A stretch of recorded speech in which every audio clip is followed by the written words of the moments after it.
Hey guys and gals, Randy from partsauto.com. Today we're going to show you where your axle shafts are. That's right, the axle shaft. That's the thing that makes the wheel go round and round and round.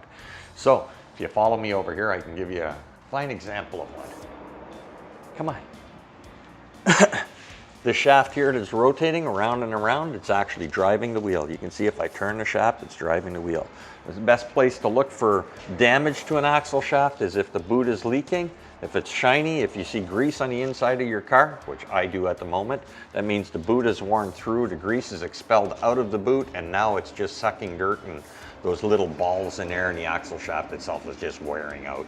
A lot of times you'll hear things like cluck, cluck, cluck, cluck, cluck as you go down the road and make a right or left-hand turn. That means the outer CV joint is worn on your axle shaft. Buy them complete. You can buy an individual CV joint, but it's just not worth the trouble.